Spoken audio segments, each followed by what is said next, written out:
Prabhupada, Prabhupada, Prabhupada, Jaya, Jaya, Prabhupada.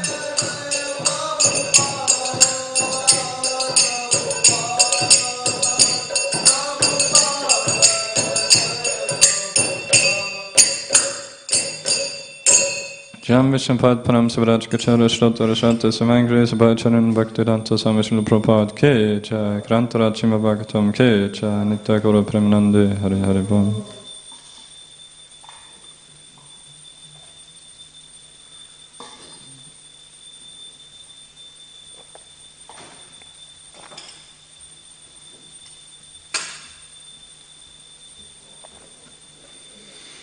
Om Namo Bhagavate Vasudevaya.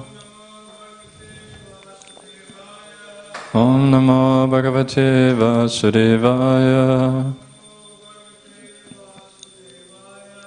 Om Namo Bhagavate Vasudevaya.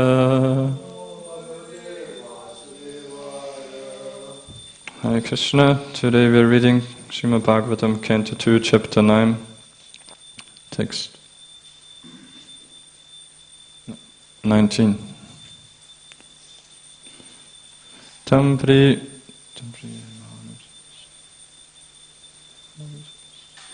priyamanam samapastitam kavim.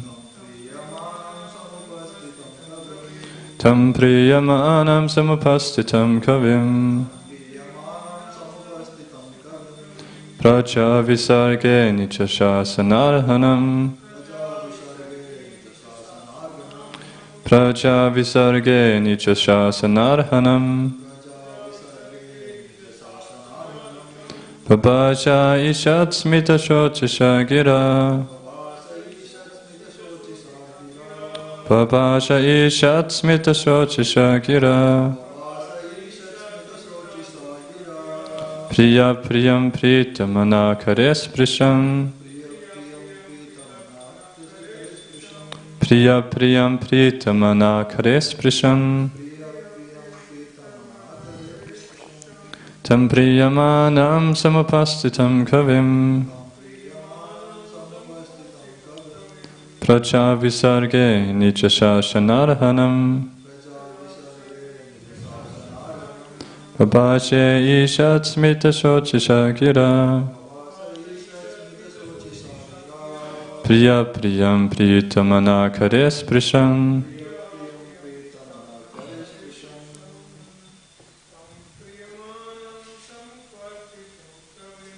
Tam priyamanam samapastitam kavim.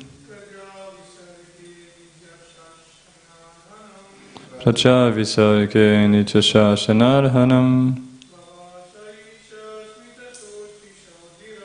Babasha ishat smita shotisha gira. Kira priya priyam pritamanaspasisham. Tam priyamanam samapastitam kavim. Raja visarge nicha shasanasaran. Babasha ishat smita shotisha gira. Priya priyam pritamanas kares prisham. Tam unto Lord Brahma. Priyamanam, worthy of being dear. Samupastitam, present before. Kavim, the great scholar. Praja, living entities. Visarge, in the matter of creation. Nija, his own. Shasana, control. Arhanam, just suitable. Babasya, at rest. Ishat, mild. Smita, smiling. Shochisha, with enlightening. Gira, words. Priyaha, the beloved. Priyam, the counterpart of love. Pritamanaha, being very much pleased. Kare, by the hand. Sprishan, shaking. Translation and purport by Isvaresvara Dasa Bhaktivedanta Swami Srila Prabhupada Ki Jai. And seeing Brahma present before him, the Lord accepted him as worthy to create living beings, to be controlled as he desired, and thus being much satisfied with him, the Lord shook hands with Brahma and slightly smiling addressed him thus. Purport. The creation of the material world is not blind or accidental. The living entities who are ever conditioned or nityabada are thus given a chance for liberation under the guidance of his own representative like Brahma. The Lord instructs Brahma in Vedic knowledge in order to diffuse this knowledge to the conditioned souls. The conditioned souls are forgetful souls in their relationship with the Lord, and thus a period of creation and process of dissemination of Vedic knowledge are necessary activities of the Lord. Lord Brahma has a great responsibility in delivering the conditioned souls, and therefore he is very dear to the Lord. Brahma also does his duty very perfectly, not only by generating the living entities, but also by spreading his party for reclaiming the fallen souls. The party is called the Brahma Sampradaya, and any member of this party to date is naturally engaged in reclaiming the fallen souls back to Godhead, back home. The Lord is very much anxious to get back his parts and parcels, as stated in the Bhagavad Gita.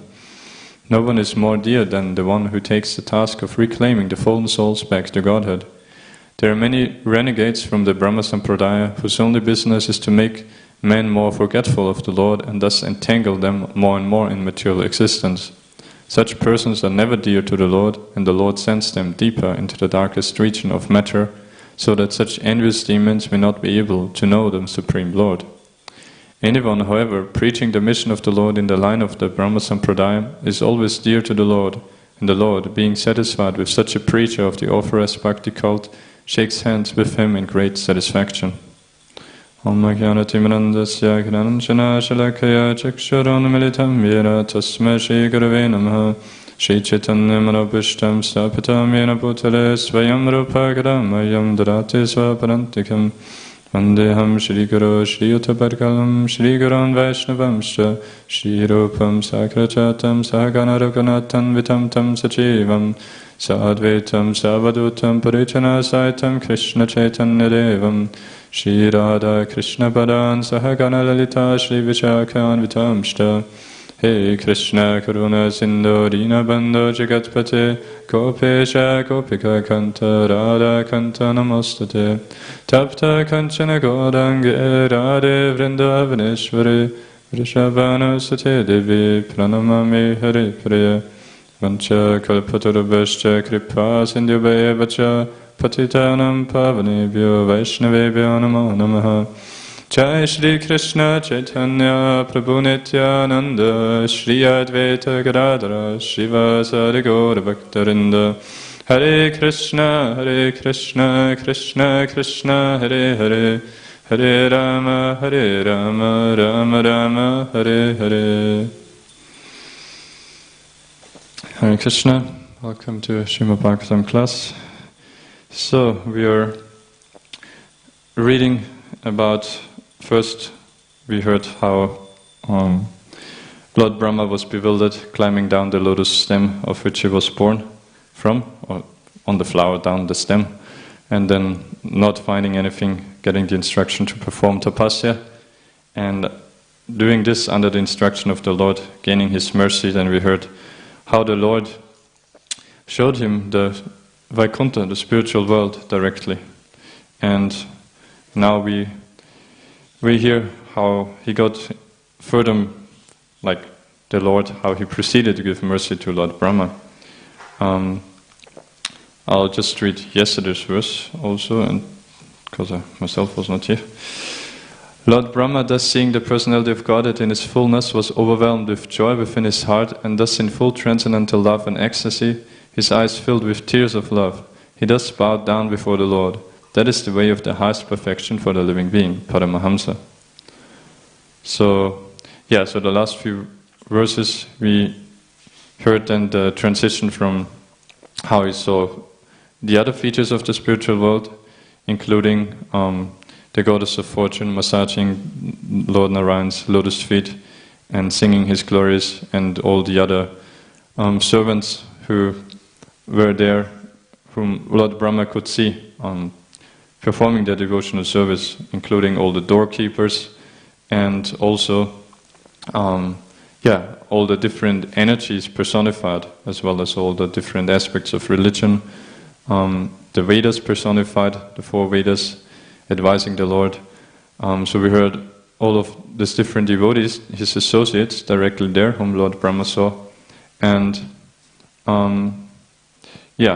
so that was until text 17, and then yesterday we saw how now Lord Brahma directly sees the Lord, and overwhelmed with joy within his heart, and thus full in transcendental love and ecstasy, his eyes filled with tears of love, and so thus he then bowed down before the Lord.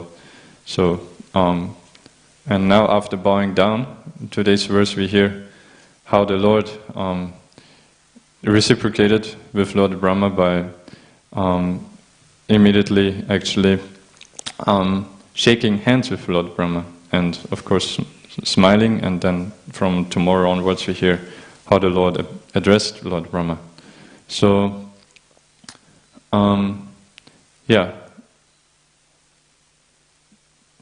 we see, and Prabhupada again also talks on that in the purport, in the first part, that, or rather more in the second part, that Lord Brahma, he is not an ordinary living entity, and also not a neophyte devotee, but a very elevated and very dear devotee to the Lord. And this we see that he shook hands with Lord Brahma, and thus immediately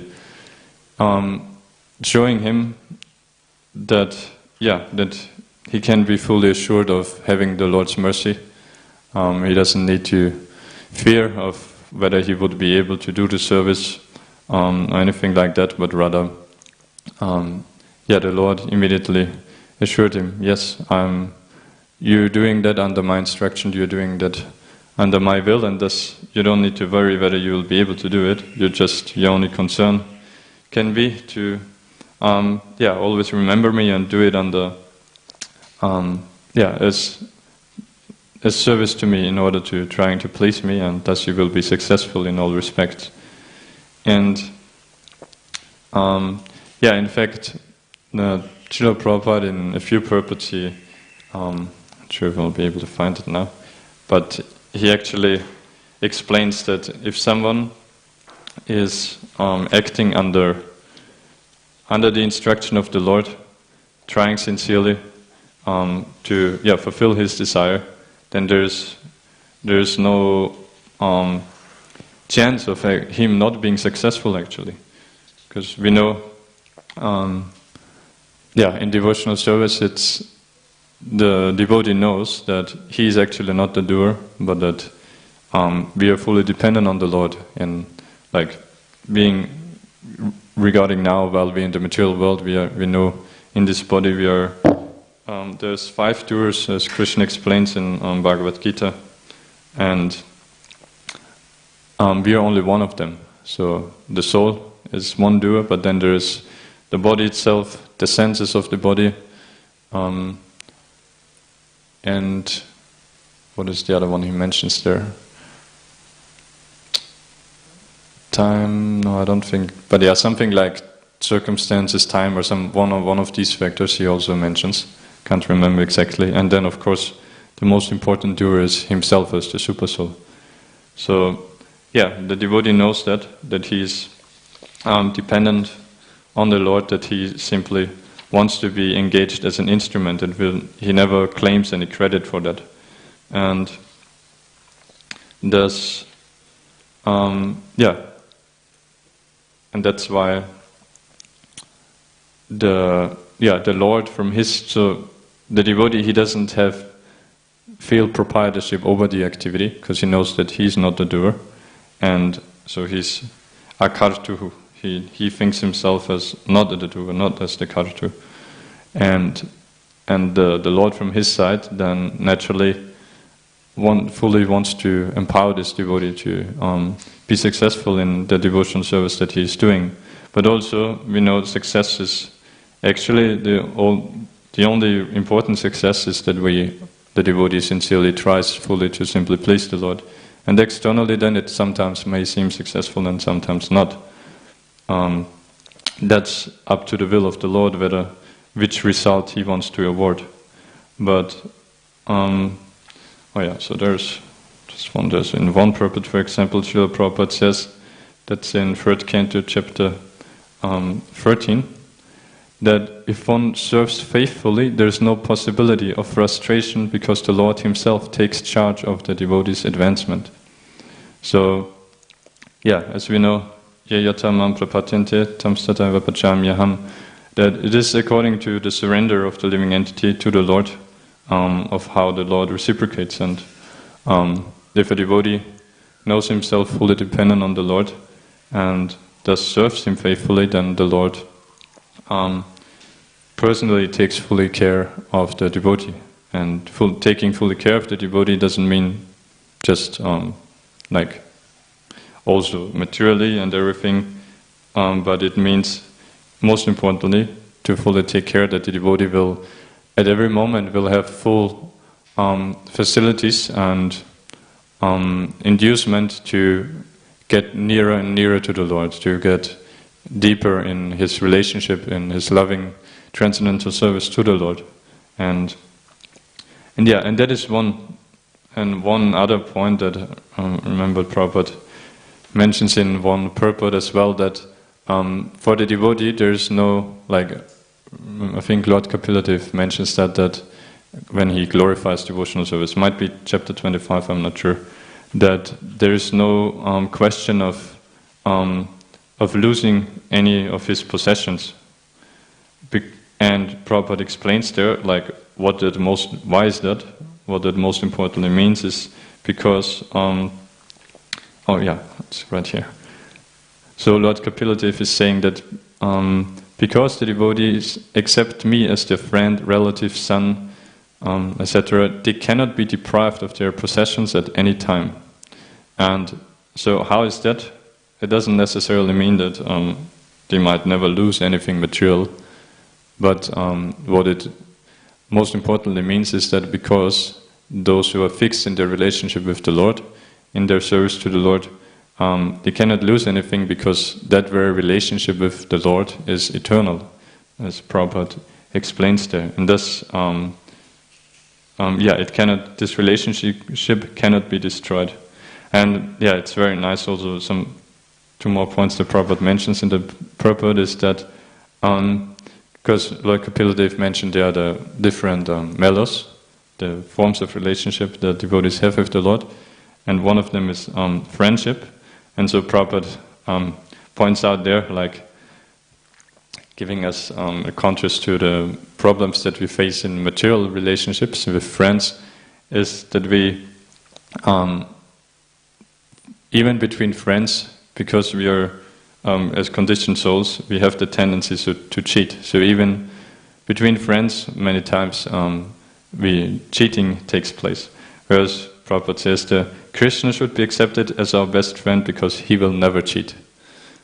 And also in regard to accepting the Lord as one's son, Prabhupada explains that as in material life, parents, they always have the fear, rightfully so, that they might lose their children, something bad might happen to their children. So that's, especially of mothers, we know that's a constant anxiety. But Prabhupada tells there, so we know obviously if you accept Krishna as your son, then Krishna will never die. So you don't need to have an anxiety like that.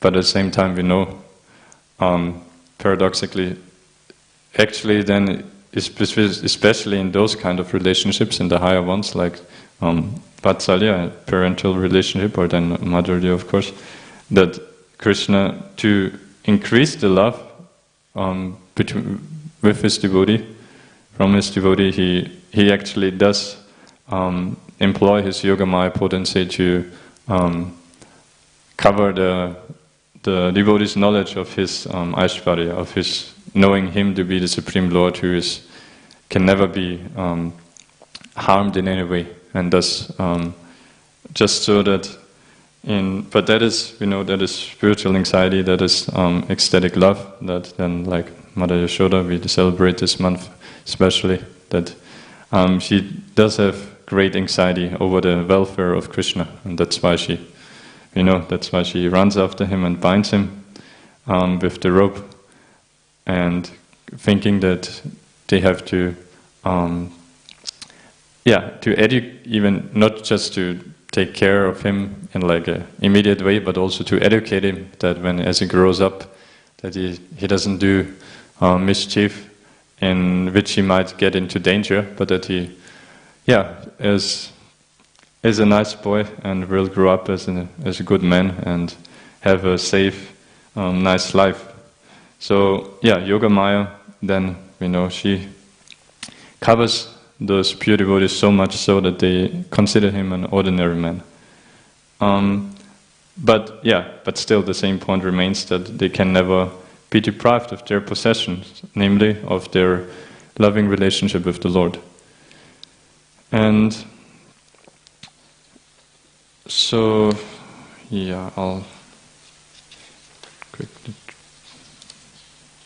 Okay, maybe let's meanwhile move on to what else Prabhupada is explaining in the Prabhupada. First he explains that the creation of this material world is not blind or accidental, so he talks about Lord Brahma's elevated service that he has, namely to create this universe, and again points to the fact that this is not accidental or blind, but rather that it has this ultimate purpose of which seems very contrary to what we as conditioned souls think, that we think this material world is for our enjoyment, which in one sense it is, but we know what is the ultimate reason of that is that we become free of this idea of wanting to enjoy separately of the Lord, and to realize that the futility of sense gratification, and rather that everything is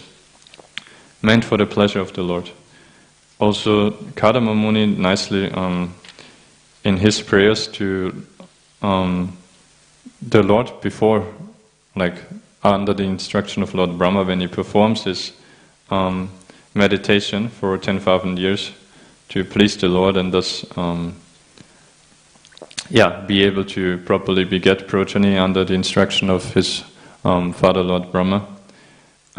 So when he then gets the darshan of the Lord, when he offers prayers, in one of those prayers, Kadama Muni is saying that the Lord actually, again the same point, that he created this material world not actually for the enjoyment of the conditioned souls, but rather the other way around. So rather he says, to give all living entities detachment from fruitive activity by realizing you have expanded this material world by your energy. So the real purpose of the living entities getting the facility for sense gratification is to realize its futility, to give up this fruitive mentality, like we said.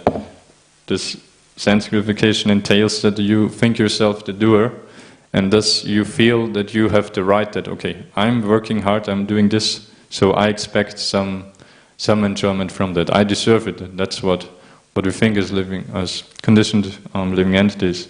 But